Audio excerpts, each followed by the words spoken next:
یہ لال جواں ہوگا، غش کھائیں گے تب حیدر، یہ خون ہے صابر کا، مظلوم مسافر کا، جتنا بھی چھپاؤ گے اتنا ہی عیاں ہوگا، غش کھائیں گے تب حیدر، لو عصر کا وقت آیا، غش آئیں گے زینب کو، جبریل فضاؤں میں جب مرثیہ خواں ہوگا، غش کھائیں گے تب حیدر، جلتے ہوئے خیموں سے نکلیں گے حرم کیوں کر، تاریک فضا ہوگی، آنکھوں میں دھواں ہوگا، غش کھائیں گے تب حیدر، ناقے پہ بہن دل کو کس طرح سنبھالے گی، جب بھائی کا سر نوکے بالائے سنا ہوگا، غش کھائیں گے تب حیدر، سر پیٹ کے روئیں گے اغیار بھی کوفے میں، زینب کی زباں ہوگی، خطبے کا بیاں ہوگا، غش کھائیں گے تب حیدر، شبیر کا ماتم ہے،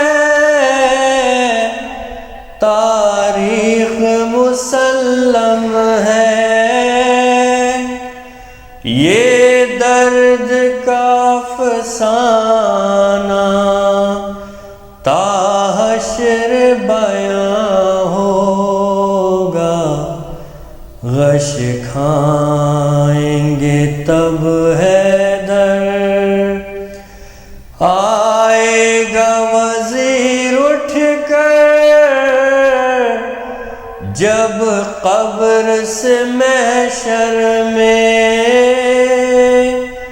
شبیر کا بندہ ہوں، یہ ورد زباں ہوگا، غش کھائیں گے تب حیدر، صلوات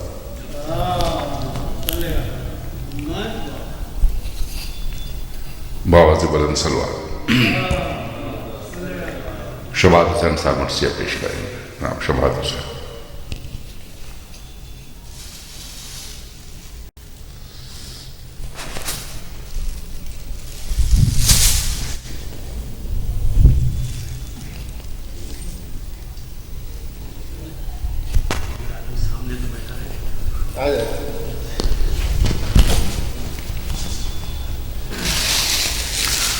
محمد و آل محمد صلوات، اللہم صلی علی محمد و آل محمد۔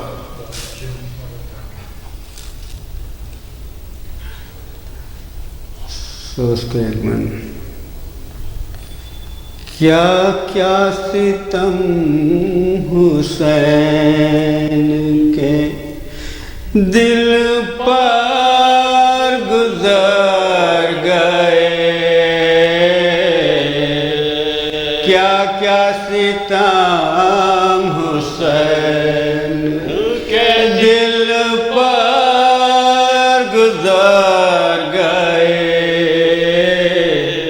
ارے اکبر گزر گئے، علی اصغر گزر گئے، دیتی رہی دہائی بہن بعد قتل شاہ، دیتی رہی دہائی بہن بعد قتل شاہ، یہ لاشوں کو لوندتے ہوئے لشکر گزر گئے، کیا کیا ستم حسین کے دل پر گزر گئے، جب یاد آ گئی کبھی زینب کو کربلا، جب یاد آ گئی کبھی زینب کو کربلا، کیا کیا نظر کے سامنے منظر گزر گئے، اکبر گزر گئے، علی اصغر گزر گئے، کیا کیا ستم حسین کے دل پر گزر گئے۔ حضرات مومنین، ایام سجادیہ کے دن ہیں، شہادت نزدیک ہے امام زین العابدین علیہ السلام کی، اور ان دنوں میں ہم سید سجاد کے مصائب پڑھتے ہیں، تو مرثیہ پیش خدمت ہے جس میں سید سجاد کی مصائب کا ذکر ہے۔ فاتحہ شہیدان کربلا۔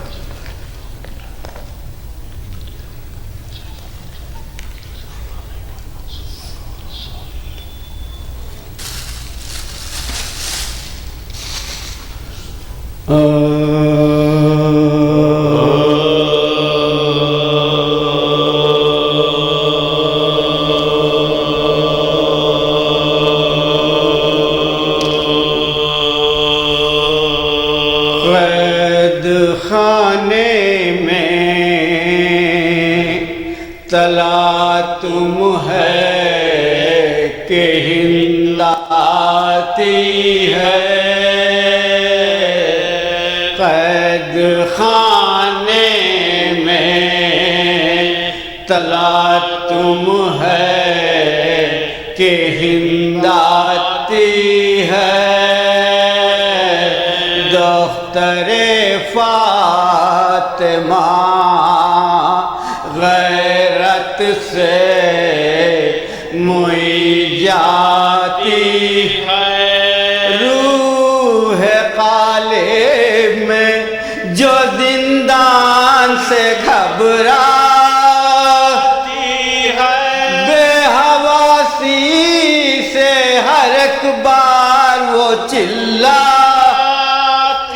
ہے، بے حواسی سے ہر ایک بار وہ چلاتی ہے، آسماں دور زمیں سخت کدھر جاؤں میں، بیبیوں مل کے دعا مانگو کہ مر جاؤں میں، بیبیوں مل کے دعا مانگو کہ مر جاؤں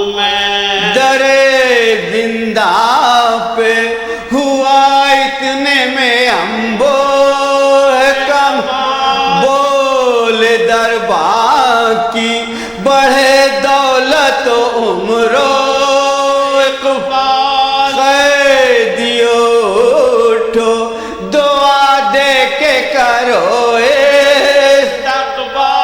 زن حاکم کا ہے زندہ میں نزول اجلال زن حاکم کا ہے زندہ میں نزول اجلال تم کھلے سر تھی حضور اب تمہیں چادر دیں گی رحم دل ہیں ابھی زندہ سے رہا کر دیں گی رحم دل ہیں ابھی زندہ سے رہا کر دیں گی لونڈیاں تھیں زنے حاکم کے جلو میں تب دیکھتی کیا ہے کہ ایک شیر ہے آہن میرا لاغر و خستہ تنو فاقہ کا شوتاش نہ منہ پہ سلی کے نشاں پشت پہ دروں کے نشاں منہ پہ سلی کے نشاں پشت پہ دروں کے ساق پافاقوں سے زنجیر میں تھراتی ہے استخوانوں سے لرزنے کی صدا آتی ہے استخوانوں سے لرزنے کی صدا آتی ہے ہند نے پوچھا مرض کیا ہے کہا بے پدری رو کے وہ بولی دوا کیا ہے کہا درد شریف گر جو دریافت کیا کہنے لگے در پدری بولی لیتا ہے خبر کون کہا بے خبری بولی لیتا ہے خبر کون کہا بے خبری آہ کرنے کا سبب پوچھا تو شرمان لگے تازیانوں کے نشاں پشت پہ دکھلانے لگے تازیانوں کے نشاں پشت پہ دکھلانے لگے شان زینب پہ نظر کر کے کہا یادا فات خلد سے فاطمہ زندان میں آئی کیوں کر دیکھا بانوں کو تو کہنے لگی ہو کاش ہائے ایران کی شہزادی ہوئی ننگے سر ہائے ایران کی شہزادی ہوئی ننگے سر قدرت خالق قیوم نظر آتی ہے کوئی زینب کوئی کلثوم نظر آتی ہے کوئی زینب کوئی کلثوم نظر آتی ہے بولی زینب کی نہ لے زینب کلثوم کا نہ وہ نبی زادیاں ہیں قید میں ان کا کیا ہے غضب فاطمہ کے لال کے حق میں یہ کلام توبہ کر ہوش میں آبی بھی زبان اپنی توبہ کر ہوش میں آبی بھی زبان اپنی بلوے میں اطرت محبوب الہی اور جہاں میں نہ قیامت نہ تباہی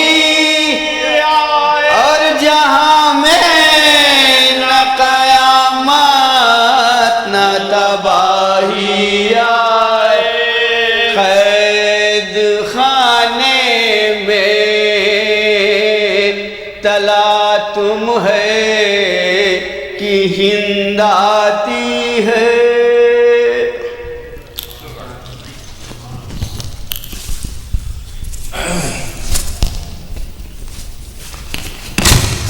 خواتین و حضرات، ایک سورہ فاتحہ کی درخواست ہے. مرزا عشرت حسین صاحب، طاہرہ بیگم، واحد علی، ممتاز رضوی اور ذوالفقار علی خان.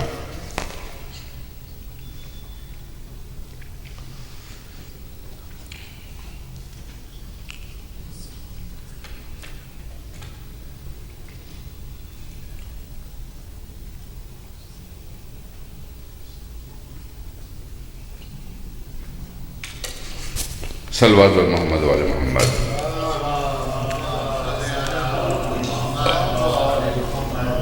کل شب شہادت امام زین العابدین کی مجلس ہوگی انشاءاللہ یہاں پر، اور تابوت بھی برآمد ہوگا، اور مجالس کا سلسلہ پورے ہفتے جاری رہے گا. کل کی مجلس سے جناب مولانا شبیب حسینی صاحب عطا فرمائیں گے، اور منگل کے روز سے جناب مولانا اصغر مہدی صاحب تشریف لائیں گے، وہ مجلس عطا فرمائیں گے. پابندی وقت کی جا رہی ہے مجلسوں سلسلے میں، اور آپ لوگوں کی درخواست ہے براہ کرم وقت پہ تشریف لائیں تاکہ مجلس وقت پر شروع ہو اور مغرب کے وقت تک مجلس ختم ہو سکے.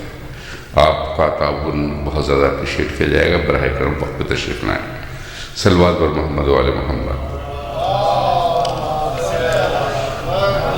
قبلہ سے درخواست کروں گا تشریف لائیں مجلس کے خلاف.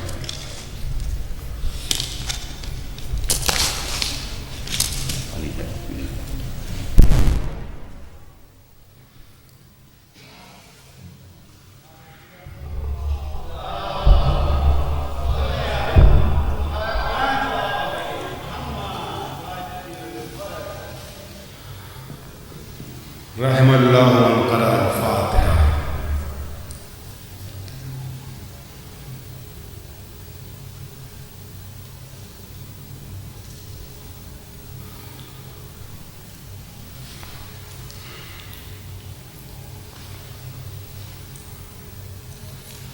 لا حول ولا قوة الا باللہ العلی العظیم. اعوذ باللہ من الشیطان اللعین الرجیم. بسم اللہ الرحمن الرحیم. الحمد للہ الذی ہدانا لہذا وما كنا لنہتدی لولا ہدانا اللہ. الذی علم بالقلم علم الانسان ما لم يعلم. الذي لا يبلغ بدته القائلون ولا يحصينا ما أولادون ولا يؤدي حقه المجتهدون. الذي لا يدركه بعد الهمم ولا يناله غوص الفتن. الذي ليس لصحته حد محدود ولا نعت موجود ولا وقت معدود ولا أجل ممدود. الذي فطر الخلائق بقدرته ونشر الرياح برحمته وخلق الإنسان بلطفه وابتدأ بالسحور ميدان رزقه. ثم الصلاة والسلام والتحية والإكرام على سيد الأنام القاسم المصطفى محمد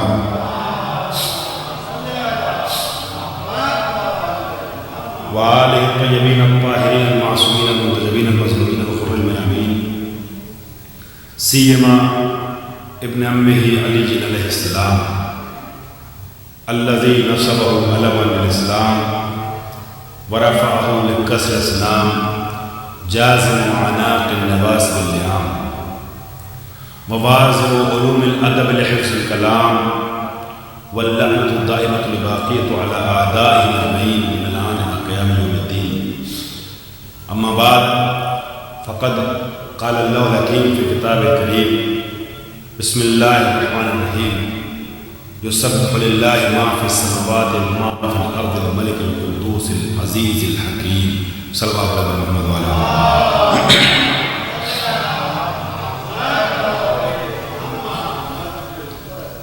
آپ تمام حضرات سے گزارش ہے کہ سورہ حمد اخلاص کی طرح فرما کر جن مرحومین کے نام میں لے رہا ہوں ان کی روح کو ہدیہ فرمائیے. مرزا عشرت حسین صاحب مرحوم، طاہرہ بیگم صاحبہ مرحومہ، واحد علی صاحب مرحوم، ممتاز رضوی صاحب مرحوم اور ذوالفقار علی خان صاحب.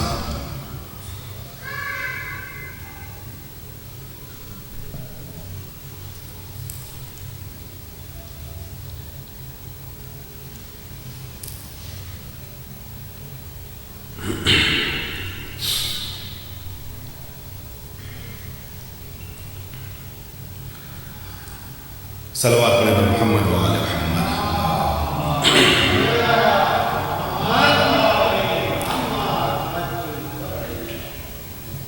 حضرات، گزشتہ 3 روز سے افتخارات علوی اور عظمت خانوادہ نبوی عنوان کے تحت گفتگو کا سلسلہ چل رہا ہے، جو آج اپنے 4تھے مرحلے میں وارد ہو رہا ہے. میں نے کل کے مجلس میں افتخارات علوی اور عظمت حسنی ٹاپک کے تحت، عنوان کے تحت کچھ عرائض آپ کی خدمت میں پیش کیے اور مولا کائنات کے جملوں سے گفتگو کا آغاز کیا کہ مولا کائنات نے کس کس طریقے سے حسن کے اوپر افتخار کیا ہے، حسن جیسا بیٹا ہونے پر افتخار کیا ہے. اور عزیزان محترم، ذکر حسنی اور فضائل حسنی بیان کرتے ہوئے ہم یہاں تک پہنچے تھے افتخارات علوی کو پیش کرنے کے بعد، فضائل حسنی کو بیان کرنے کے بعد اس مرحلے تک پہنچے تھے کہ امام حسن علیہ السلام کی جو صلح ہے وہ اصل میں صلح حدیبیہ کی عکاس ہے. اور میں نے عرض کیا تھا کہ صلح حسنی پہ وہی لوگ اعتراض کر سکتے ہیں کہ جن کی فکریں ان سے ملتی ہیں جنہوں نے صلح نبوی پہ اعتراض کیا تھا. اور عزیزان محترم،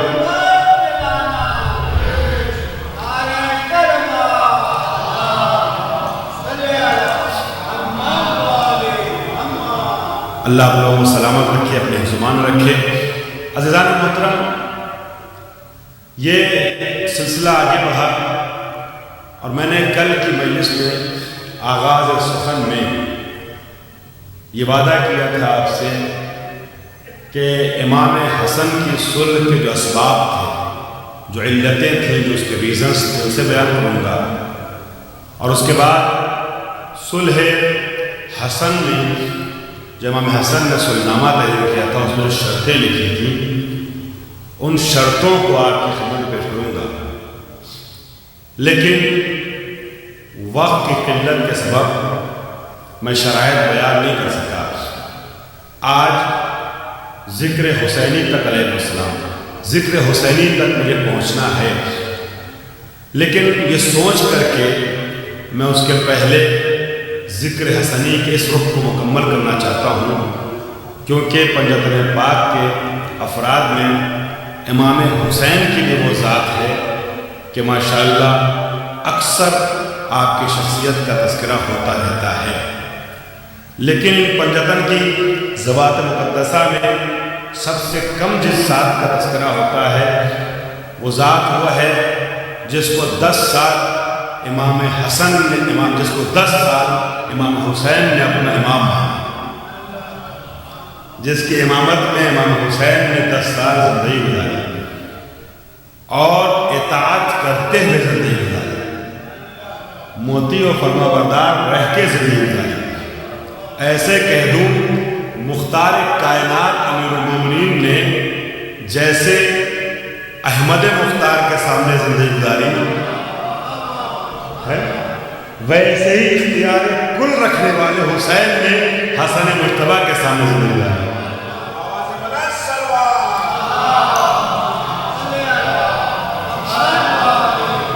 اتنی عظیم شخصیت، مگر عام طور پہ اتنا ذکر نہیں ہو پاتا، لہذا میں امام حسین کی اجازت کے ساتھ ذکر حسنی کو آج کی مجلس میں ذرا اور آگے بڑھانا چاہوں گا، جس مجلس میں مجھے ذکر حسینی کرنا تھا۔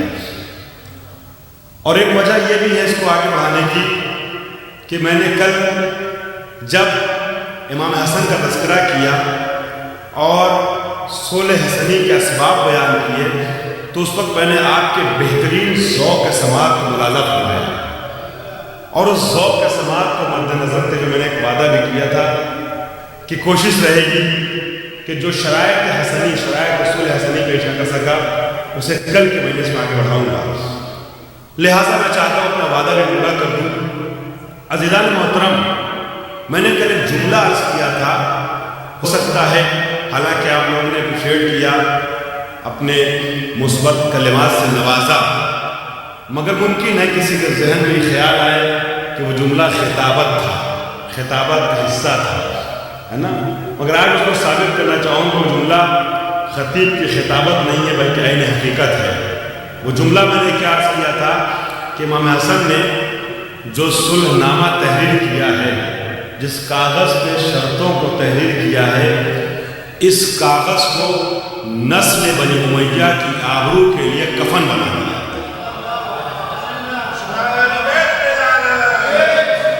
اور یہ ایسا وزنی کاغذ بن گیا۔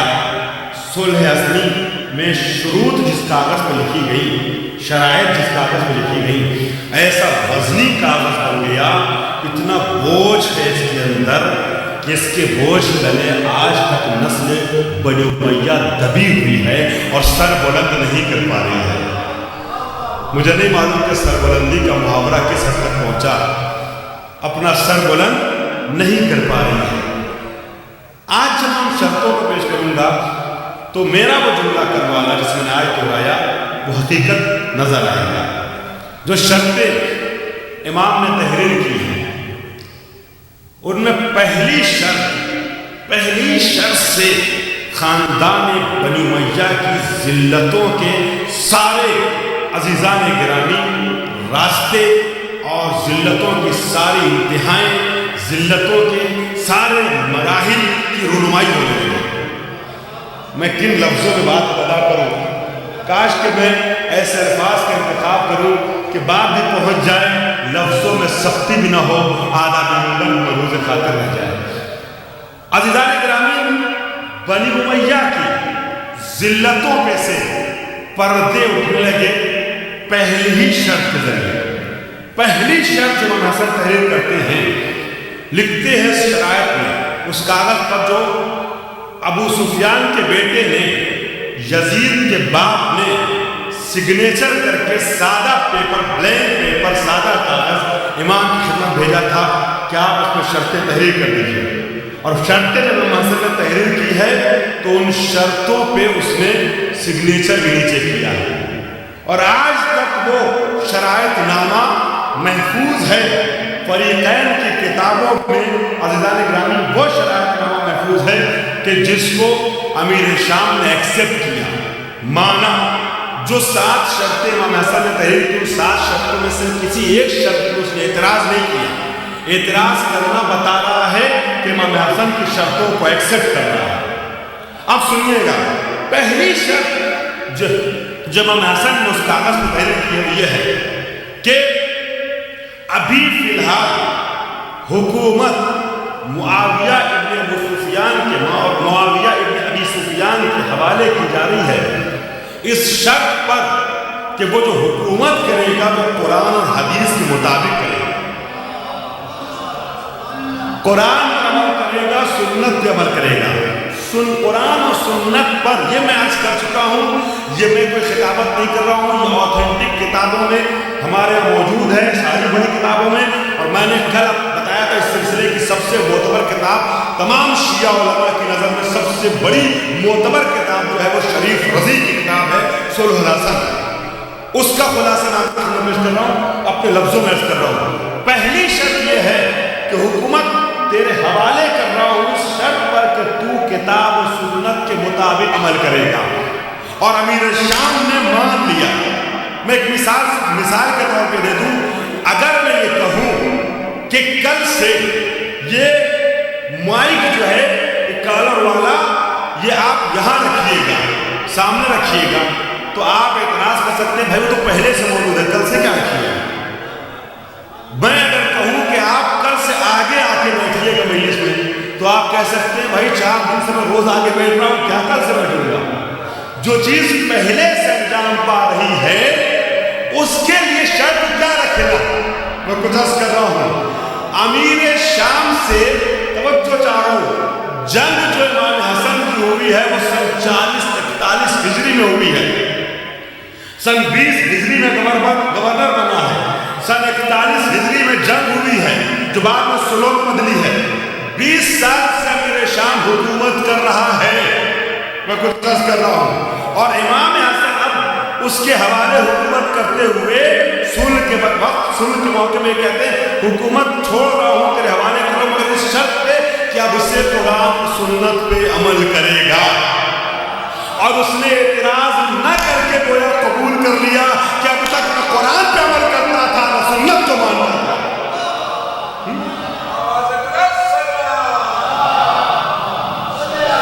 نہ اب تک قرآن پہ عمل کرتا تھا، نہ قرآن کو مانتا نہ سنت کو مانتا، تبھی تو شرط کی جاتی ہے۔ عزیزان گرامی دیکھیے میں اس کو اور واضح کر دوں، امام علی کے پاس جب حکومت آئی ہے تیسرے مرحلے میں، دوسرے خلیفہ کے جانے کے بعد لوگ آئے حکومت لے کر کے، وہ جو شورا تھی اس نے کہا، تو امیر المومنین کے سامنے شرطوں کو رکھا گیا، اس میں ایک شرط یہ تھی کہ کتاب و سنت کے اعتبار سے حکومت ہوگی، سیرت شیخین کے مطابق ہوگی، سیرت شیخین پہ عمل ہوگا۔ تو حضرت علی نے یہ کہتے کہ حکومت کو ٹھوکر مار دی تھی، خلافت کو ٹھوکر مار دیا تھا، بندوں کے ذریعے دی جانے والی خلافت، اس کو ٹھوکر مار دیا تھا، کہا اما القرآن و سنت، جہاں تک قرآن و سنت کی بات ہے تو اس پہ عمل کرتا ہوں، عمل کرتا رہوں گا، لیکن جہاں تک سیرت شیخین کی بات ہے، اگر سیرت شیخین قرآن کے مطابق تھی تو اس قید کے اضافے کی ضرورت نہیں ہے، قرآن سے ٹکراتی تھی تو میں اسے ایکسپٹ نہیں کرتا۔ تو جس طریقے سے حضرت علی نے اس شرط پہ اعتراض کر دیا، حکومت دینے سے منع کر دیا کہ میں سیرت شیخین کے اعتبار سے عمل کروں گا، ہے نا، اسی طریقے سے یہاں پہ امیر شام اعتراض کر سکتا تھا کہ یہ آپ قرآن و سنت کی شرط کیوں لگا رہے ہیں، یہ تو قرآن و سنت، لیکن اس کا ایکسپٹ کرنا، قبول کرنا بتا رہا ہے کہ قرآن و سنت کے اعتبار سے عمل نہیں کرتا تھا۔ عزیزان محترم، پہلی شرط یہ تھی کہ قرآن و سنت عمل کرنا ہے۔ عزیزوں، دوسری شرط جو امام حسن نے لگائی ہے صلح نامے میں وہ یہ ہے کہ جو کوفے کا بیت المال ہے، کیونکہ آپ کو پتا ہے کہ کوفہ کیپٹل تھا امیر المومنین حکومت کا، ٹھیک ہے، اور اس کے بعد امام حسن حکومت کا، کوفے کا جو بیت المال ہے، خزانہ ہے نا، یہ بیت المال اس پہ تصرف کا حق حاصل ہمیں رہے گا، امیر شام کے حوالے نہیں کیا جائے گا۔ یہ دوسری شرط ہے۔ تیسری شرط، امام حسن شرط لگاتے ہیں، مطلب دوسری شرط جو اس فہرست کے اعتبار سے میں نے جان بوجھ کے ابھی چھوڑا ہے، دوسری شرط میں آگے پیش کروں گا۔ تیسری شرط میں تیسری کو دوسری، چوتھی کو تیسری کو مان کر پیش کر رہا ہوں تاکہ کوئی کتاب اٹھا کے دیکھ لے تو یہ نہ کہے کہ قرآن نمبرنگ میں گڑبڑ کر دیا ہے، تو میں پہلے ہی بتا رہا ہوں، میں اپنے اعتبار سے نمبر دے رہا ہوں۔ تو امام حسن نے دوسری شرط کیا رکھی؟ وہ یہ رکھی کہ کوفے کا بیت المال اس میں تصرف کا حق ہمیں ہوگا، امیر شام کے حوالے نہیں کیا جائے گا۔ تیسری شرط امام حسن رکھتے ہیں، وہ یہ رکھتے ہیں، بہت لطف آئے گا، کاش کہ امام حسن کے شرط کا ترجمہ میں کروں اور مجھے خطابت کی ضرورت پیش نہ آئے اور بات پہنچ جائے۔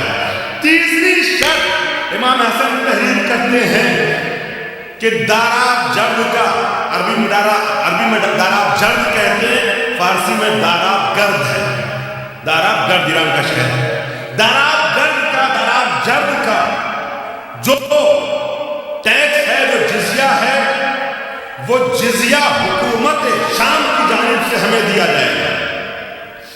بعض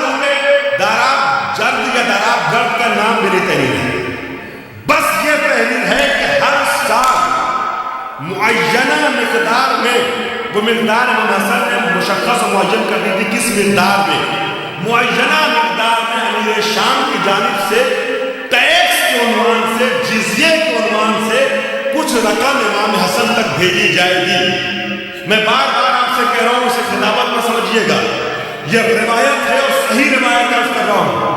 اب مجھے ایک جملہ خطابت کا کہہ رہے ہیں، اس بات کو میں تیسری شرط دوہرا رہا ہوں۔ امام حسن کہتے ہیں کہ تجھے ٹیکس کے عنوان سے، جزیہ آپ کی زبان میں ہوگا ٹیکس، کتابوں میں ہمارے یہاں جزیہ لکھا ہے، جزیے کے عنوان سے، ٹیکس کے عنوان سے تجھے ہر سال ایک خاص مقدار میں، بڑی مقدار تھی، اس مقدار میں رقم ہمارے پاس بھیجنا پڑے گا۔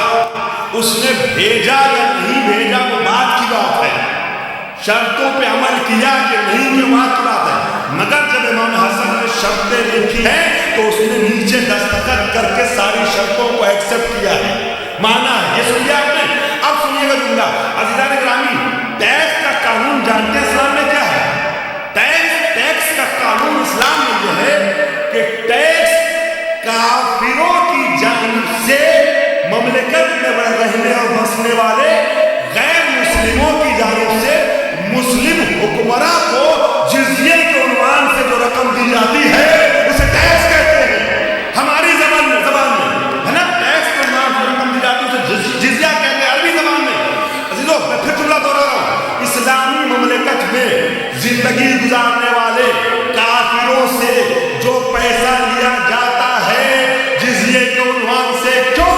تاکہ اس کی جان، مال، عزت و آبرو محفوظ رہے گی، اس کے بدلے میں وہ سیکورٹی پرووائڈ کی جا رہی ہے اسلامی حکمراں کی جانب سے، اس کے بدلے میں، چونکہ جو غیر مسلم ہے وہ زکوٰۃ دیتا نہیں، وہ خمس دیتا نہیں، میں کچھ عرض کر رہا ہوں، وہ زکوٰۃ اور خمس دیتا نہیں ہے، حکومت کے دوران درمیان حکومت میں زندگی مملکت میں زندگی گزارتا ہے تو مسلمان تو زکوٰۃ دے رہا ہے، مسلمان تو خمس دے رہا ہے، کافر کیا بغیر خمس و زکوٰۃ کے رہ جائے گا؟ وہ سہولیات اسلامی مملکت میں کافر کو پرووائڈ کی جا رہی ہیں، وہ عزیزان گرامی جب بغیر خمس و زکوٰۃ کے رہے، خمس و زکوٰۃ کو دیتا نہیں، اس پہ واجب نہیں ہے، لہذا اسلام میں یہ قانون نبی کے ذریعے بنایا گیا تھا کہ جب حکومت ہماری ہوگی، ہماری مملکت کے اندر کوئی غیر مسلم رہے گا مگر کافر حربی نہیں ہوگا، ہم سے لڑنے کو تیار نہیں ہوگا، ہم سے جنگ کے لیے آمادہ نہیں ہوگا، تو وہ سکون کے ساتھ ہماری مملکت میں زندگی گزار سکتا ہے، اور اگر ہماری مملکت میں زندگی گزارے گا تو اس کی جان کی حفاظت کرنا، اس کے مال کی حفاظت کرنا، اس کی ناموس کی حفاظت کرنا، یہ ہماری ذمہ داری ہے۔ اب اس کے بدلے میں وہ ہمیں ٹیکس دے گا۔ ارے میں کچھ عرض کر رہا ہوں، تو ٹیکس کا قانون اسلام میں سمجھ آیا کہ مسلمان حاکم کو کافر کے ذریعے جو رقم دی جاتی ہے اسے جزیہ کہتے ہیں۔ امام حسن نے امیر شام سے جزیے کا مطالبہ کر کے بتا دیا اس کا مذہب کیا ہے، اس کا دین کیا ہے۔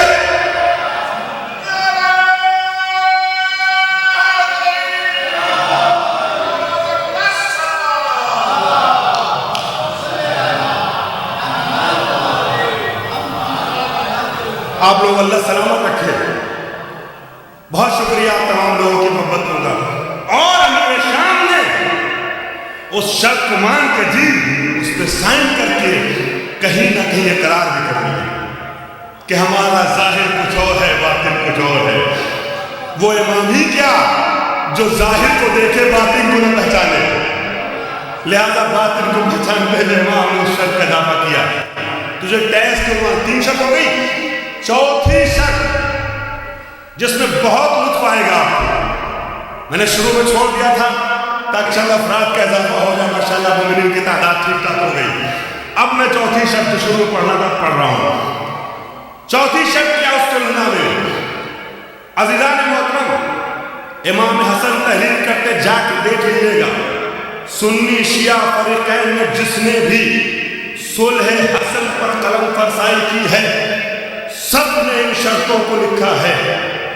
امام حسن کی ایک چوتھی شرط اس صلح نامے میں یہ تھی کیا ابھی حکومت عزیزان گرامی آپ کو نبی کی حدیث یاد ہے نا الحسن والحسین امامان قاموا قعودا حسن اور حسین یہ دونوں امام ہیں چاہے قیام کرے چاہے قعود کرے قیام کرے چاہے قعود کرے کھڑے ہو جائیں چاہے بیٹھ جائیں صلح کرے یا جنگ کرے دونوں امام ہیں اور عزیزان گرامی میں نے کل ڈاکٹر والی مثال دی تھی 10 سال پہلے دوا والی 10 سال بعد آپریشن والی توجہ ہے نا ساری باتوں کو ذہن رکھیے گا اب سنیے گا یہ حسن اور حسین یہ دونوں ایک دوسرے کے لیے معاون اور مددگار ہیں عزیزان محترم اور یہ دونوں مقصد نبوی کے مکمل ہیں یعنی مقصد نبوی کو تکمیل کرنے والے ہیں تو حسن کا جو فیصلہ ہے وہ حسین کا فیصلہ جو حسین کا فیصلہ ہے وہ حسن کا فیصلہ ہے نا دونوں کا فیصلہ ایک ہے اب یہ دونوں مل جل کر کے حق کے کارواں کو لے کے آگے بڑھ رہے ہیں اب سنیے گا حسن کی صلح زمین ساز جنگ کربلا بھی ہے یہ خطیب کا دعویٰ نہیں ہے یہ حسن کے جملوں سے ثابت ہے حسن تحریر کرتے ہیں ان شرطوں میں ایک شرط چوتھی شرط امام حسن تحریر کرتے ہیں ابھی حکومت فی الحال امیر شام کے حوالے کی جا رہی ہے مگر اس شرط پر کہ امیر شام کو اپنے بعد اپنا ولی عہد اپنا ریپرزنٹیٹیو اپنا نمائندہ معین کرنے منتخب کرنے کا حق نہیں ہے ولی عہد اسے کہتے ہیں جو بادشاہ کے بعد یا خلیفہ کے بعد یا حاکم کے بعد حکومت کو سنبھالے میں کچھ کہہ رہا ہوں امام حسن تحریر کرتے ہیں ابھی شرط معاویہ کے حوالے ابھی حکومت معاویہ کے حوالے شرط پہ کی جا رہی ہے کہ اس کو اپنے بعد اپنا نمائندہ اپنا ولی عہد منتخب کرنے کا حق نہیں ہے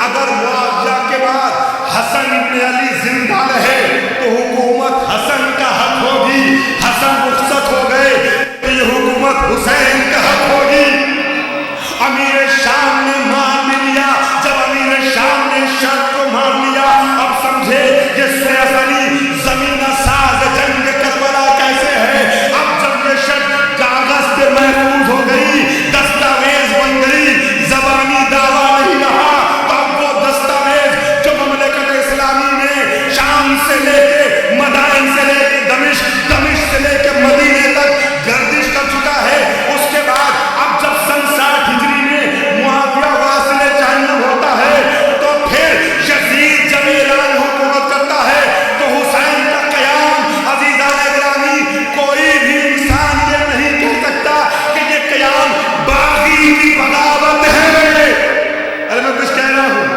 یہ قیام باغی کی بغاوت ہے بلکہ حسین ابن علی یزید کی آنکھوں میں آنکھیں ڈال کے یہ کہہ سکتے ہیں کہ تیری حکومت باطل ہے تیرے اپنے باپ کے تسلیم شدہ سلنامے کے مطابق حکومت کا حق تجھے نہیں بلکہ مجھے ہے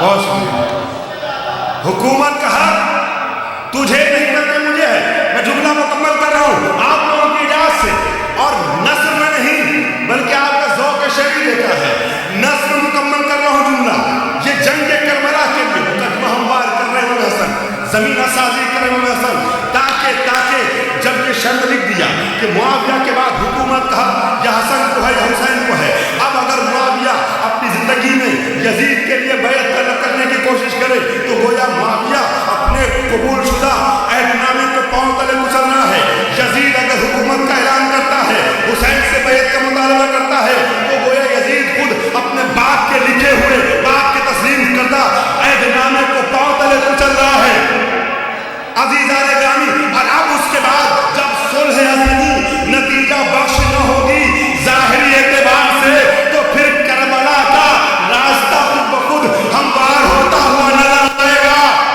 تو کوئی یہ نہیں کہہ سکتا کہ حسن نے صلح کیوں کی حسین نے جنگ کیوں کی ارے میں کچھ کہہ رہا ہوں جب ہی تو نظیر باقری نواز دی جب میری صلح تو بچارا ہوں جب اجالا بہت قیمتی 4 مصرع کا حوالے کر رہا ہوں ماشاءاللہ اہل علم تشریح فرما ہے ایک مصرع بہت قیمتی ہے تو کہتے ہیں اس منظر کی منظر کشی کرتے ہوئے اس علت کو بیان کرتے ہوئے کہ جب اجالا افق خون سے باہر نکلا جب اجالا عجیب لطافت ہے ادب کی شعر مولانا فرمائیے اس خطے میں، جب اجالا افق ادبی ذوق رکھنے والوں سے گزارش کرتا ہوں، خاص توجہ چاہتا ہوں، جب اجالا افق خون سے باہر نکلا، ہم جہاں چاند سمجھتے تھے وہاں سر نکلا. ہم جہاں جو لوگ ذوق شعری اور ذوق ادبی رکھتے ہیں ان سے خاص توجہ چاہوں گا، میرے ساتھ آ جائیے گا. جب اجالا افق خون سے باہر نکلا، ہم جہاں چاند، ذہن رکھ کے جملہ سنیے گا، شعر سنیے گا کہ حسن نے صلح کیوں کی، حسین نے جنگ کیوں کی، اور وہ جملہ جو میں نے شروع میں کہا کہ زمینہ ساز رنگی کربلا، جب اجالا افق خون سے باہر نکلا، ہم جہاں چاند سمجھتے تھے وہاں سر نکلا. جب میری سن پلٹ آئی میرے گھر مایوس، جب میری سن پلٹ آئی میرے گھر مایوس، معرکہ تب میرے دروازے سے باہر نکلا.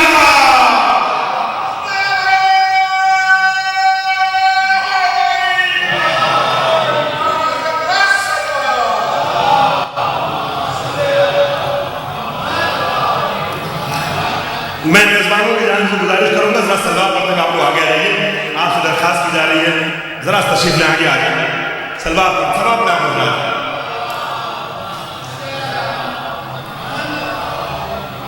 بہت شکریہ.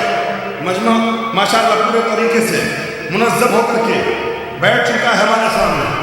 عزیزان محترم، تو یہ 4 شرطیں امام حسن نے تحریر کی. جب اجالا افق خون سے باہر نکلا، ہم جہاں چاند سمجھتے تھے وہاں سر نکلا، ہم جہاں چاند سمجھتے تھے وہاں سر نکلا.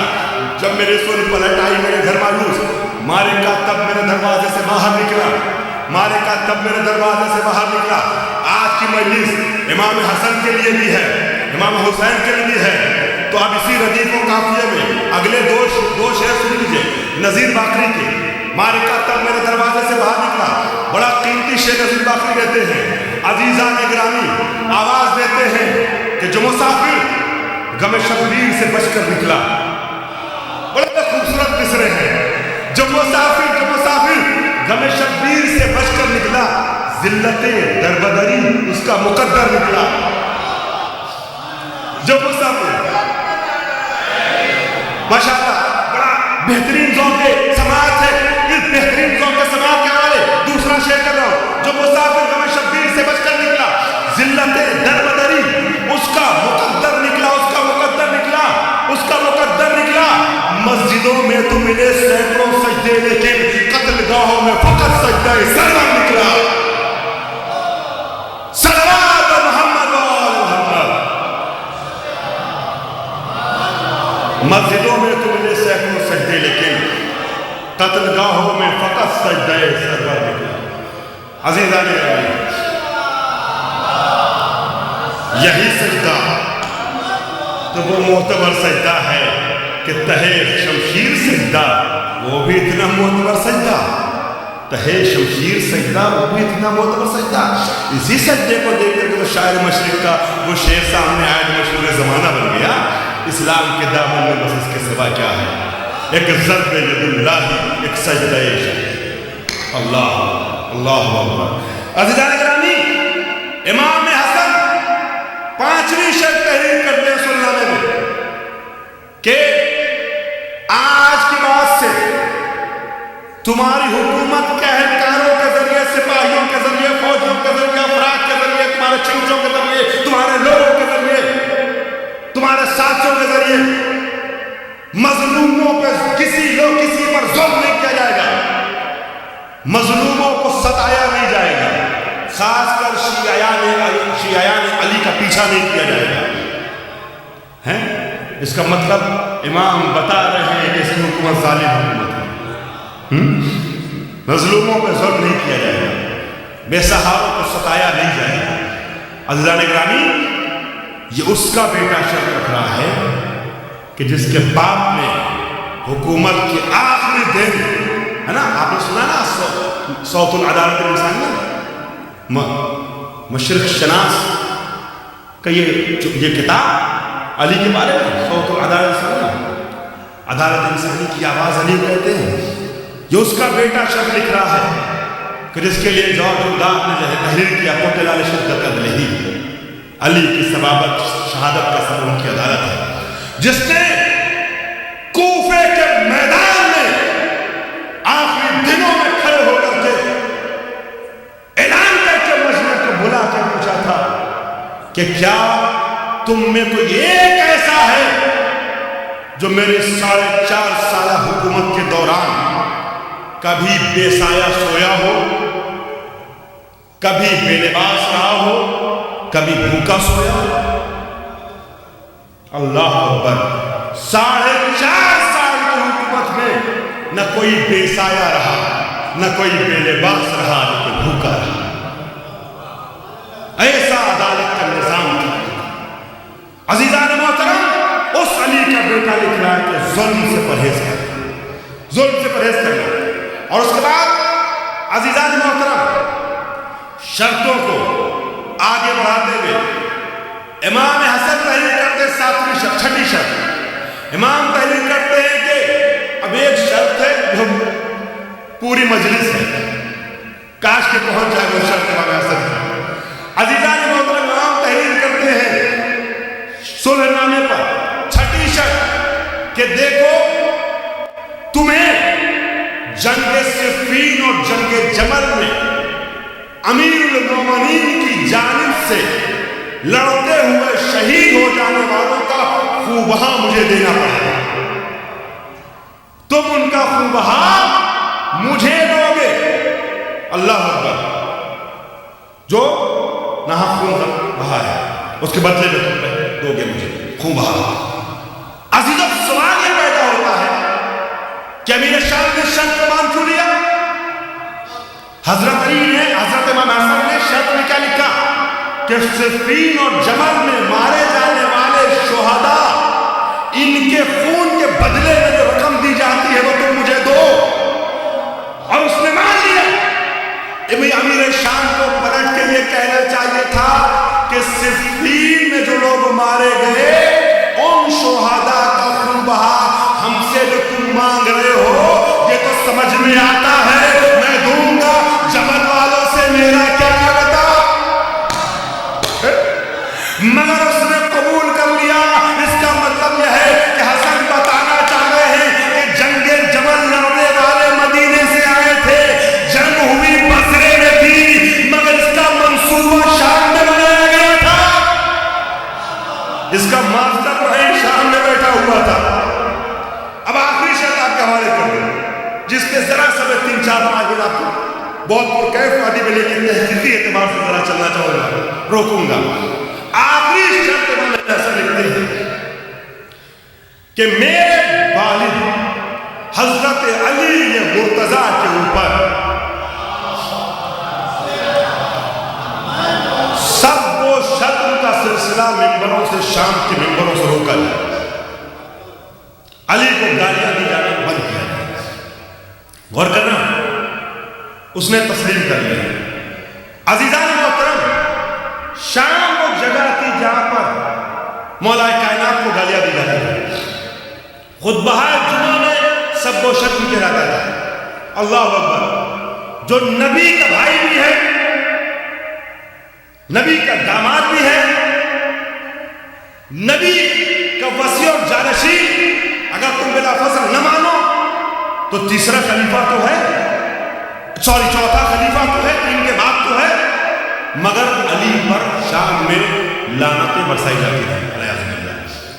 اور شام کا، میں بچوں کے لیے عرض کر رہا ہوں، شام کا ماحول یہ تھا کہ دن میں، یہ کتابوں میں پڑھا ہے تو عرض کر رہا ہوں، دن میں بچوں کے ہاتھ میں گوٹ، بکریاں، چھوٹے چھوٹے جانور دیے جاتے تھے، بلی، بکری، اس طرح کی چیزیں کھیلنے کے لیے، اور یہ کہا جاتا تھا کہ امیر شام کی طرف سے گفٹ ہے، یہ معاویہ نے ہدیہ بھیجا ہے تمہارے لیے۔ اور جب اندھیرا چھانے لگتا تھا تو شام کے سناٹے میں لوگ آتے تھے، بچوں سے ان جانوروں کو چھین لیتے تھے اور یہ کہتے تھے، دیکھیں نقل کفر نہ باشا سنا آپ نے، کفر کو دہرانا کفر نہیں ہوتا ہے، یہ کہہ کے چھین لیتے تھے، الیاذ باللہ، ہم علی نامی گنڈے کے آدمی ہیں، استغفر اللہ، ہے نا؟ اس نے بھیجا ہے لینے کے لیے، کیوں؟ تاکہ بچپنے سے بچوں کی ذہن اینٹی علی بنے، علی مخالف، یہ ہوتا تھا، تاریخی ہسٹوریکل فیکٹ ہے. آپ کو رونا آ جائے وہ الگ بات ہے، رونے کا مقام بھی ہے، مگر یہ تاریخی حقیقت ہے. اس طریقے سے علی کے خلاف ذہنیت جب بنائی جا رہی تھی نا، کبھی تو شام میں جب علی کی شہادت کی خبر پہنچی اور یہ بتایا گیا کہ علی مسجد میں قتل کیے گئے، تو وہاں کے لوگوں نے پوچھا تھا کہ علی کو مسجد سے کیا کام ہے. اللہ یہ تاریخی حقائق پڑھتے ہوئے بھی عجیب سا لگتا ہے. اس طریقے سے ماحول بنایا گیا علی کے خلاف. لوگ کہتے ہیں کہ 70,000 ممبروں سے 40 سال تک علی کو گالیاں دی گئی. مگر آپ نے بزرگوں کے سامنے ایک بات عرض کرتا ہوں، شاید آپ کی طرف سے مجھے دعائیں مل جائیں. 40 سال نہیں، میرا دعویٰ ہے، میں مثال بھی کر سکتا ہوں، 40 سال تک نہیں، 80 سال تک امیر المومنین کو شام کے ممبروں سے گالیاں دی گئی. 70,000 سے زیادہ ممبروں سے 80 سال تک لگاتار گالیاں دی گئی. کیسے؟ جو 40 سال مشروع ہو گیا نا، یہ معاویہ کی حکومت کا دور ہے. سن 20 ہجری میں خلیفہ دوم نے شام کا گورنر بنایا ہے معاویہ بن سفیان کو سن 20 ہجری میں، اور اذان گرامی سن 39-40 ہجری میں مولائے کائنات چلے گئے. امام حسن سے پھر اس کے بعد مصالح سلو وغیرہ سب ہوئی، تمام حالات کا. سن 61 ہجری میں کربلا کا واقعہ پیش آیا. میں آپ سے پوچھوں سن 60 ہجری تک معاویہ زندہ رہا. یہ 40 سال وہ ہیں جو معاویہ کی حکومت کے ہیں، 20 سال گورنری کے، اور پھر سن 40-41 سے لے کے سن 60 ہجری تک حکومت کی خلافت کی حکومت اس کی امام حسن سے سن کے بعد پورے عالم اسلام. ٹھیک ہے، یہ 40 سال سن 20 ہجری سے سن 60 ہجری تک. مگر آج میرا ایک سوال ہے، یہ بتائیے گا کہ معاویہ کے جانے کے بعد علی پر سب و شتم کا سلسلہ ختم ہو گیا، گالیاں بند کر دی گئی. 3 سال معاویہ نے 4 سال جو یزید ابن معاویہ نے حکومت کی، یزید کی حکومت میں علی پہ گالی برسائی جاتی تھی. حجاج ابن یوسف ثقفی جیسا معلوم، مروان جیسا لعنتی، ولید جیسے جہنمی، کیا ان لوگوں نے علی پہ لعنت نہیں کی نا؟ یہ سلسلہ چلتا رہا نا. یہ سلسلہ رکا کب ہے؟ بہت قیمتی تحفہ حوالے کر رہا ہوں، شاید مجلس کا ماحول نہ بن پائے، مگر ایک تحقیقی چیپٹر ہے جو حوالے کر رہا ہوں، بے انتہا شکرگزار ہوں آپ کی نگاہوں کا. عزیزان گرامی، عمر ابن عبدالعزیز یہ اموی بادشاہ تھا، عبدالعزیز کا بیٹا عمر ابن عبدالعزیز. اس کے دور میں منع کیا گیا ہے 3 کام انجام پائیں. اس میں سے ایک کام علی پر سب و شتم نہ کیا گیا ہے. اور عمر ابن عبدالعزیز کی حکومت 99 سے 101 تک تھی، 3 سال میکسیمم. 3 سال کی حکومت تھی عمر ابن عبدالعزیز، یعنی تقریباً سن 100 ہجری میں اس نے منع کیا ہے. تو یہ کتنے سال ہو گئے؟ 20 ہجری سے لے کے 100 تک، 40 سال کے 80 سال، 80 سال ہوئے. عمر ابن عبدالعزیز کے پہلے تک جتنے بادشاہ آئے، ان سارے بادشاہان بنو امیہ نے معاویہ کی سنت کو جاری رکھا، یعنی 80 سال تک علی کو گالیاں دی گئی. عمر ابن عبدالعزیز نے 3 کام کیے، اور ان 3 کاموں کی بنیاد پر اس کے لیے بعض لوگ یہ کہتے ہیں کہ بڑا اچھا حاکم تھا، بڑا اچھا خلیفہ تھا. اور ہمارے شیعوں میں بعض افراد نرم گوشہ عمر ابن عبدالعزیز کے لیے اپنے دل میں پیدا کر لیتے ہیں، اور کبھی کبھی پازیٹیو الفاظ اس کے لیے بولنے لگتے کچھ لوگ. مگر میں کہتا ہوں گناہ ہے، گناہ کبیرہ ہے عمر ابن عبدالعزیز کے لیے ایک لفظ مثبت بولنا، پازیٹیو بولنا. میں دلیل دے رہا ہوں. اور ایک جھوٹی روایت 5ویں امام تک منسوخ کر دی، گڑ دی گئی. اس میں کیا کہا گیا کہ 5 امام فرماتے ہیں قائل باپ علیہ السلام کان عمر ابن عبدالعزیز نجیب و بنی امیہ، عمر ابن عبدالعزیز بنی امیہ کے اچھے لوگوں میں تھا، پاک لوگوں میں تھا، صاف ستھرے لوگوں میں تھا. یہ جھوٹی روایت ہے، اس کی کوئی صحیح سند نہیں ہے. اور عمر ابن عبدالعزیز بھی جہنمی تھا جیسے بنی امیہ کے سارے بادشاہ.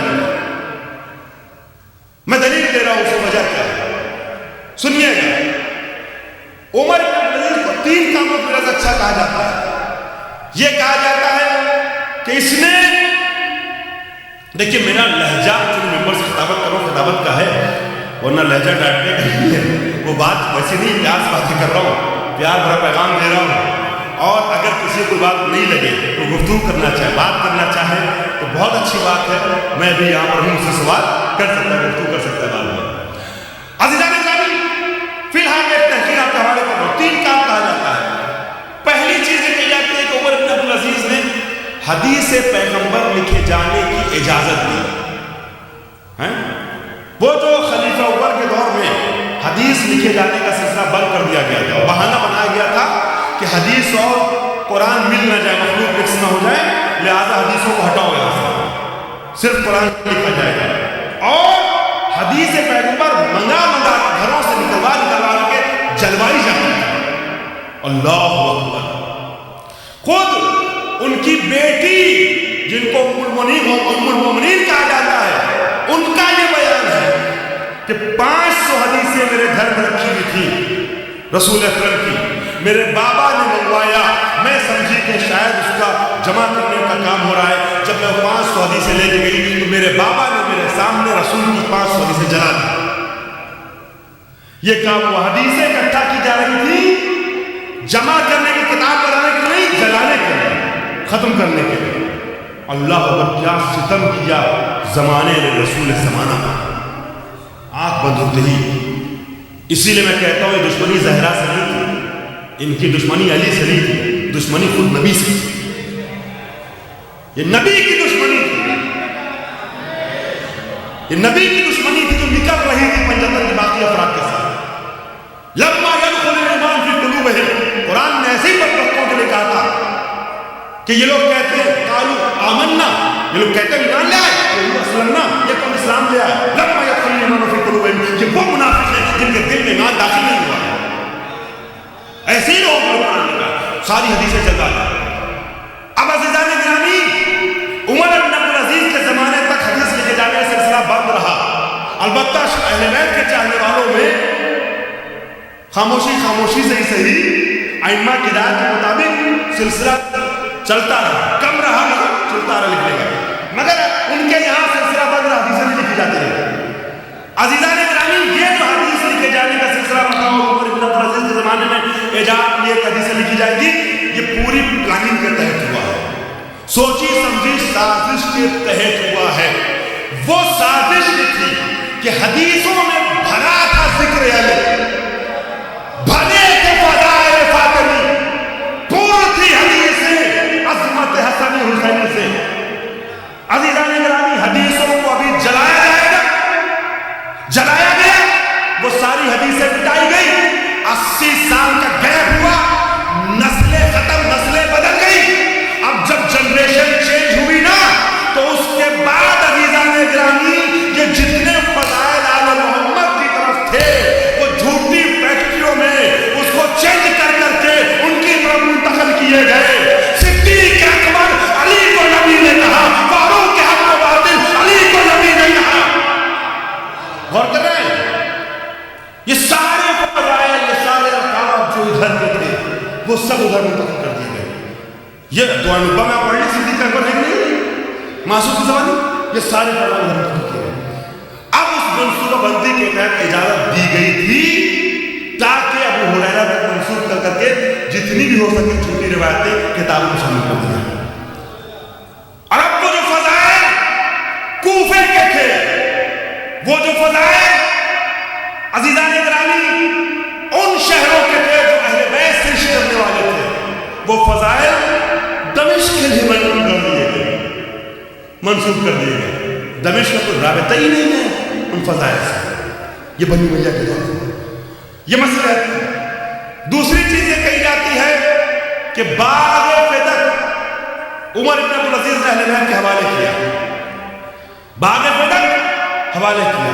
عزیزان محترم، باغ فدق آل محمد کی محبت میں اس نے نہیں دیا تھا، بلکہ وجہ یہ تھی کربلا کے واقعے کے بعد مسلسل کوفے میں اور کوفے کے اطراف میں، عراق میں حسین ابن علی کے نام پر تیار ہو رہا تھا۔ آغاز جناب سلیمان ابن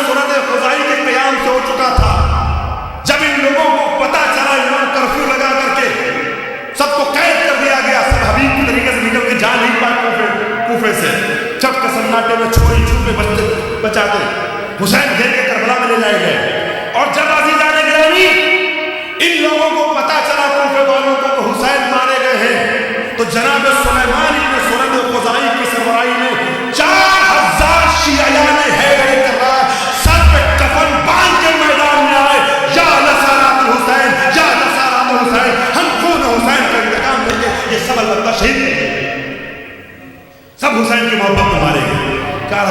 اسی کوفے میں جناب مختار ثقفی نے جناب مالک اشتر کے بیٹے جو کوفے کے تھے جناب ابراہیم ابن مالک اشتر کو کمانڈر بنا کے اپنے فوج کا قیام کیا ہے. ہرملہ کو مارا ہے, عزیزان گرامی شمر کو مارا ہے, عمر ابن سعد کو مارا ہے. یہ سب سو کون اصحاب پیغمبر یا ان کی اولاد قتل کیے گئے ہیں ان کوفیوں کے ہاتھ.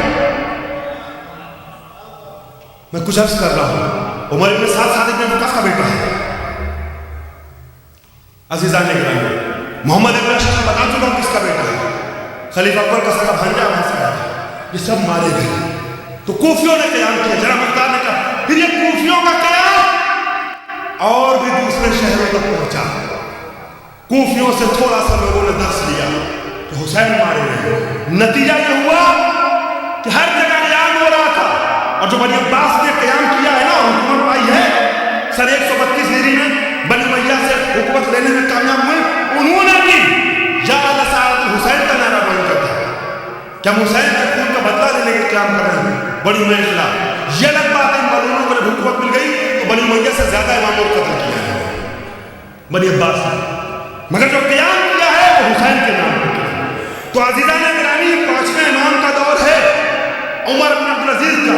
مسلسل قیام کی وجہ سے اہل بیت کے چاہنے والوں, عالم اسلام میں اہل بیت کے چاہنے والوں کی طرف سے جو قیام ہو رہا تھا, عزیزان گرامی اس سے ڈرتے ہوئے, چونکہ بنی امیہ کی حکومت کی چولیں ہل رہی تھی, باغ فدق حوالے کیا تھا تاکہ تھوڑا سا ان کے غم و غصے کو کم کیا جا سکے. اہل بیت کی محبت میں نہیں. اور اس کی ایک دلیل یہ بھی ہے کہ اس وقت 5ویں امام موجود تھے, تو اگر آل محمد کا حق سمجھ کر کے دیا جاتا تو باغ فدق کس کو دیا جانا چاہیے تھا؟ آپ نے یہ تو سن لیا کہ باغ فدق واپس کیا, مگر یہ کبھی غور کیا کس کو دیا؟ 5ویں امام کو دینا چاہیے نا. باغ فدق 5ویں امام کو نہیں دیا. اسی زمانے میں جناب حسن مصنع جو کربلا میں زخمی ہو کے پڑے رہ گئے تھے, مگر پھر بعد میں جان بچ گئی ہے نا, اور جو جناب فاطمہ کبریٰ کے شوہر تھے جن کے بارے میں اور غلط فہمیاں ہوتی ہیں ہمارے علاقے میں, اس کنٹروورسی میں پڑھنا نہیں چاہتا ہوں. اس حسن مصنع, جناب حسن مصنع کی اولاد میں سے ایک سینئر ضعیف انسان موجود تھا عزیزان گرامی مدینے میں, جس کو کوئی جانتا نہیں تھا, کوئی نون آدمی نہیں تھا. اس کے حوالے کیا تھا تاکہ جب چاہے دے کمزور آدمی کو, جب چاہے اس کمزور سے لے, اور وہی وہ ایک نے دیا اپنے لے لیا. غور کرو, تو یہ مقصد صرف غصے کو کم کرنا تھا, یہ سیاسی مصلحت تھی. اور یہ امیر المومنین کی بات ہے, یہ ساری تمینیں صرف آخری منزل کے لیے تھی. یہ کہا جاتا ہے تیسرا کام اس نے کیا کہ علی پر سب و شتم کا سلسلہ روک دیا, گالی نہ دی جائے. بہت شکریہ آپ کے حسن سماعت کا, گالی نہ دی جائے. یہ کیوں ہوا گالی نہ دی جائے؟ اب آخری منزل پہ آج میں تھوڑی دیر تحقیقی فضا میں آپ کو سفر کرایا, امید کرتا ہوں مسائل سے پہلے آخری مرحلے میں فضائل کا انداز آئے گا. فضائل کا ایک گوشہ پیش کر رہا ہوں آپ سے. ہوا کیا تھا؟ عمر ابن عبدالعزیز نے, یہ بیک گراؤنڈ پیش کر رہا ہوں عزیزوں, کبھی کبھی خطیب سالوں کی محنت چند منٹوں میں آپ کے حوالے کرتا ہے. اگر سالوں کی محنت آپ کے حوالے چند منٹوں میں کرنا چاہے, اس میں اگر 2 3 4 منٹ آپ کی محبت میں لے لیں کہ بات مکمل ہو جائے, تو پلیز ناراض نہ ہوا کیجیے. میں خلاصہ آپ کے حوالے کر رہا ہوں. سالوں کی محنت خطیب گھنٹے بھر میں آپ کے حوالے کرتا ہے. میں اس ریسرچ کا خلاصہ پیش کر رہا ہوں جو میں نے خود کی ہے. اب آئیے آخری منزل کہ علی کے اوپر جو سب کو شک کے سلسلے کو روکا گیا, لعنت کو کیوں روکا گیا, اس کی وجہ بتاتا ہوں. عمر ابن عبدالعزیز اچھا انسان تھا نہیں, سیاسی مجبوری تھی, حالات زمانہ کے ہاتھوں قیدی بن کے اس نے کہا تھا کہ بعض شام کی مسجدوں سے, محراب سے, منبروں سے علی کو گالیاں نہیں دی جائیں گی. وجہ بتاؤ, امین شام اس وقت کا امیر شام عمر بن عبدالعزیز منبر شام پہ منبر مسجد بنی وجہ بیٹھا ہوا تقریر کر رہا ہے، خطبہ دے رہا ہے. اسی اثنا میں مجمع کے درمیان سے ایک انسان کھڑا ہوتا ہے اور کھڑے ہونے کے بعد کہتا ہے کہ بادشاہ سلامت، میں اپنے لفظوں میں کہہ رہا ہوں، وہ یہودی تھا. اب میں یہ تحقیق نہیں کر سکا کہ واقعی یہودی تھا یہ یہودی بن کے آیا تھا، مگر وہ یہودی مجمع میں کھڑے ہو کے بیچ میں کہتا ہے بادشاہ سلامت، خلیفۃ المسلمین، میں آپ کی بیٹی سے شادی کرنا چاہتا ہوں. بزرگوں سے دعائیں چاہوں گا، بھائیوں سے گزارش ہے تھوڑی دیر عزیزان کرام میرے ساتھ سنیے. کھڑے ہو کے کہتا میں آپ کی بیٹی سے شادی کرنا چاہتا ہوں، بہت لطف آئے گا. عمر بن عبدالعزیز اس یہودی کے سوال عقل پر ناراض ہو جاتا ہے، بگھر جاتا ہے، کہتا خبردار تیری یہ جرأت کہ تو کافر ہو کر خلیفۃ المسلمین کی بیٹی کا ہاتھ مانگتا ہے. میں کہیں لے جا رہا ہوں آپ کو، خلیفۃ المسلمین کی بیٹی سے شادی کرے گا تجھے؟ شرم نہیں آئی؟ تو نے سوچا کیسے کہ ایک خلیفہ مسلمان تجھے کافر کو اپنی بیٹی دے دے گا؟ کہا بادشاہ سلامت ناراض مت ہوئیے، پہلے میرے سوال کا جواب دے دیجئے. یہ بتائیے بڑی دیر تک آپ نے گفتگو توجہ سے سماعت فرمائی ہے، نتیجے کا وقت آ گیا. وہ پوچھتا ہے یہ بتائیے صاحب آپ افضل ہے یا آپ کا نبی؟ وہ کہتا یہ کون سا بیتکا سوال ہے، میں کہا اور وہ کہا، یقیناً ہمارے نبی ہم سے بہت افضل ہے. تو کہا جب آپ کا نبی اپنی بیٹی کو کالی جیسے کافر کے حوالے کر سکتا ہے تو آپ کو اعتراض کیا ہے؟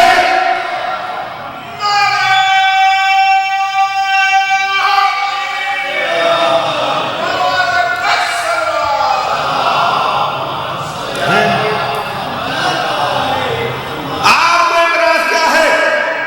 جیسے اس نے کہا کہ آپ کا نبی جب اپنی بیٹی کہا علی جیسے نعوذ باللہ نقل کر رہا ہوں علی جیسے کافر کے حوالے کر سکتا ہے، آپ کو دے سکتا ہے، تو پھر آپ کو کیا اعتراض ہے کہ میں کافر ہوں یا مسلمان، اپنی بیٹی کی شادی مجھ سے کرا لیجئے.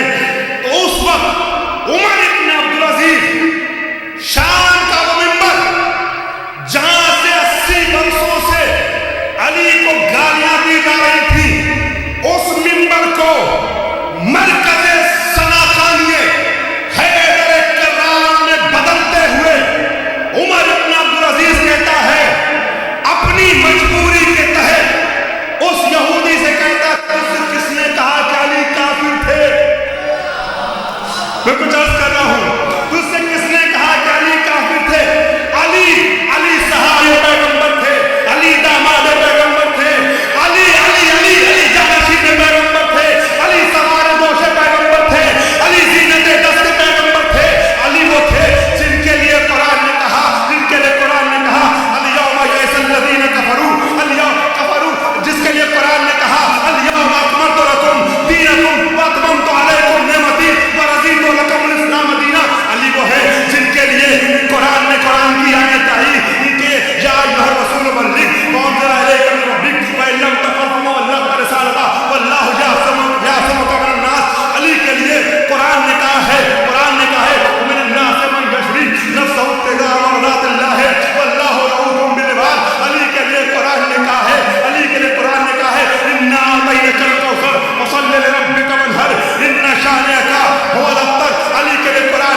کہ شام کا وہ منبر جو 80 سال تک مرکز حجم علی تھا، مرکز مذمت حیدر کرار تھا، مرکز ثنا اور مدح حیدر کرار تھا. یہ پس منظر ہے، یہ بیک گراؤنڈ ہے. بڑی آسانی سے کہہ دینا مناسب نہیں ہے کہ اس نے منع کیا لہذا اچھا انسان تھا. اس کا بیک گراؤنڈ تو دیکھیں. اور میں کیوں کہہ رہا ہوں کہ جہنمی تھا؟ آپ ابھی ہو سکتا ہے سوچیں، آپ میں سے کوئی کہے تو بچہ کہے کہ ٹھیک ہے چلو مجبوراً صحیح، مگر علی کا قصیدہ پڑھا، مگر اس کے بعد 2 سال اور زندہ رہا. اس کو پتا نہیں تھا کہ جس تخت خلافت بیٹھا ہوں نبی کی جگہ ہے، اس پہ حق کس کا ہے؟ اگر واقعاً وہ حق پہ تھا تو یہ حق امام محمد باقر کے حوالے کر دیتا. نہیں دیا نا پاک امام کو، نہیں دیا نا. اس کا مطلب یہ ہوگا کہ باطل میں تھا. اور یاد رکھیے گا جملہ میں اپنے چھوٹے بھائیوں کے لیے دے رہا ہوں، ربط مسائل لینا چاہتا ہوں. بس یاد رکھیے گا، دشمنان اہل بیت میں سے کسی ایک کے بارے میں بھی بال کے برابر بھی نرم گوشہ دل میں آ گیا تو جنت گئی، ایمان گیا، دل دوسرا ہو گیا.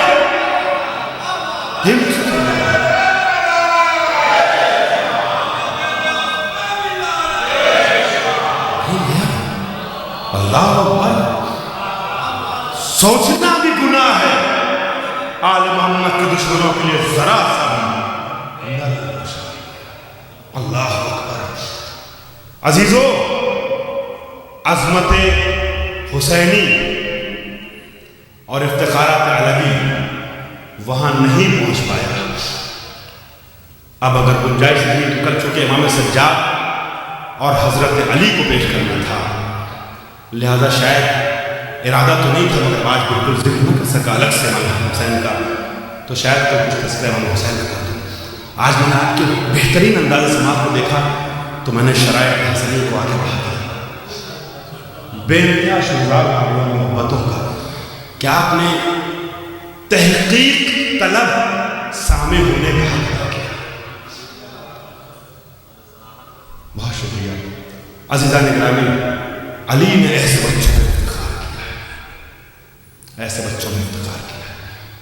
عزیزان محترم، یہ میں نے کل عرض کیا کہ نبی سے مشابہ حسن بھی اور حسین بھی. اور حسن کے لیے علی نے کہا، وصیت نامہ جب آپ پڑھیے گا، امام حسن کے نام مشہور وصیت نامہ نہج البلاغہ میں بغیر ریفرنس گفتگو نہیں کر رہا ہوں، جو باتیں میں نے ابھی تک بیان کی 4 دنوں حوالے کے پاس موجود ہے، نہج البلاغہ موجود ہے. اے حسن، بعضو کا بعضی بل بعضو کا کلی بل کلو کا کلی. اے حسن، تمہارا بعض کچھ ہمارے جیسا. پھر فرماتے نہیں بلکہ تم پورے علی. یہ وہ کہہ رہا ہے حسن سے کہ جس سے نبی کہہ چکے یا علی انت منی وانا منکا. یہ صرف امام حسن کے لیے، امام حسین نہیں کہا ہے، علی کے لیے بھی کہا ہے رسول نے. مشہور امام حسین والی حدیث ہے، مولا سے بھی کہا ہے یا علی لحم کا لحمی، یا علی عزم کا عزمی، یا علی دموں کا دمی، یا علی جسم کا جسمی، یا علی روح کا روحی، یا علی نفس کا نفسی. علی تمہارا نفس میرا نفس، میرا نفس تمہارا نفس، میں تم اور تم میں. وہ علی نے حسن سے کہا کہ میں تم اور تم میں. اور حسین سے بھی فرمایا، مگر مجھے ربط مسائل دینا ہے، لہذا حسین کے اور علی کے جملے میں واپس نہیں جا رہا ہوں. وہی جملہ جو پیش کر چکا ہوں اردو میں اسی کو دہرا دوں. نبی نے حسین سے کیا کہا؟ حسین بن حسین کے حسین منی وانا من حسین. حسین مجھ سے اور میں حسین سے. لوگ سوال کرتے ہیں یہ کیسے ہو سکتا ہے؟ اجرک اللہ خدا سلامت رکھے، آپ کی آوازیں کتنے بڑے ہونے لگی. لوگ سوال کرتے ہیں یہ کیسے ہو سکتا ہے؟ یہ کیسے ہو سکتا ہے کہ نواسا نانا سے تو ہے ٹھیک سمجھنا کی بات، نانا نواسے سے حسین منی تو سمجھ آتا ہے، وانا من حسین، میں حسین سے ہوں. نواسے سے نانا کیسے ہو سکتا ہے؟ عزیزان گرامی، اس کا جواب یہ ہے کہ زندگی 2 طریقے کی ہوتی ہے.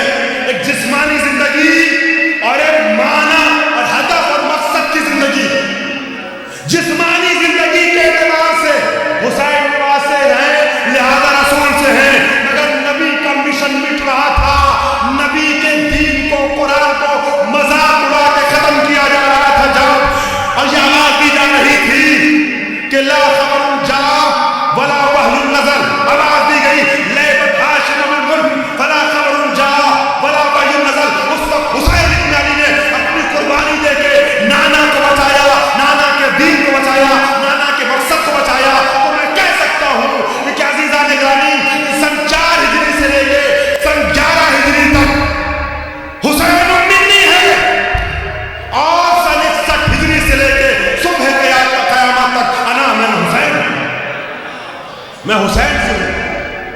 اور یہ حسین وہ ہے کہ جس کی عزاداری ہم گریا کر رہے ہیں نا، ماشاءاللہ میں نے دیکھا کہ آپ بہت گریا کرتے ہیں، اللہ سلامت رکھے.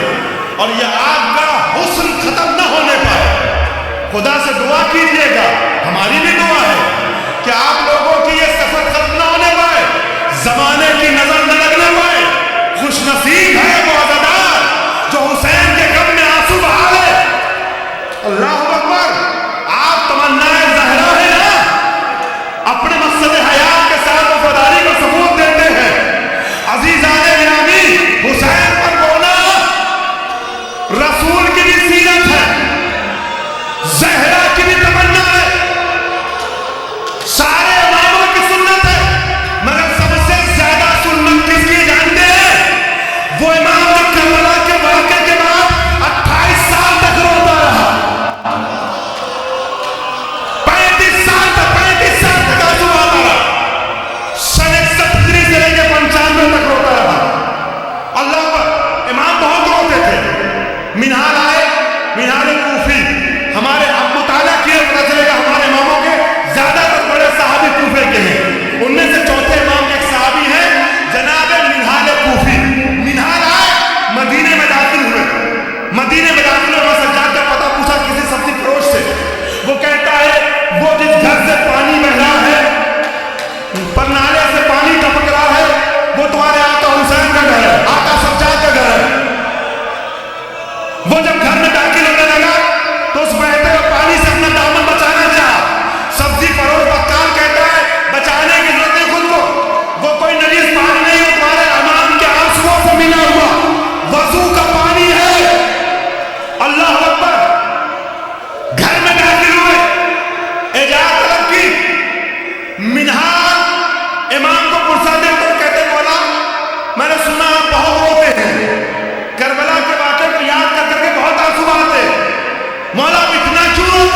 حسین حسین حسین حسین حسین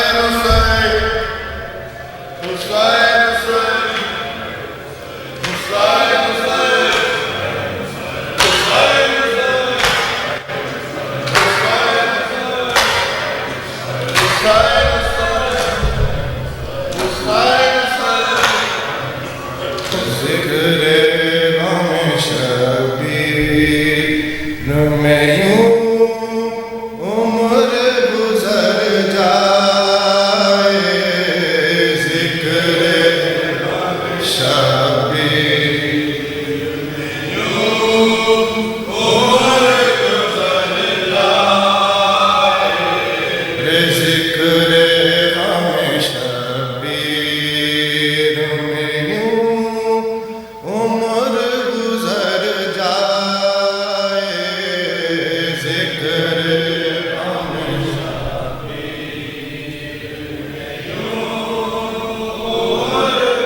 شہ بولے جہاں تک میری مقتل میں نظر جائے غم شبیر میں یوں گزر جائے غم شبیر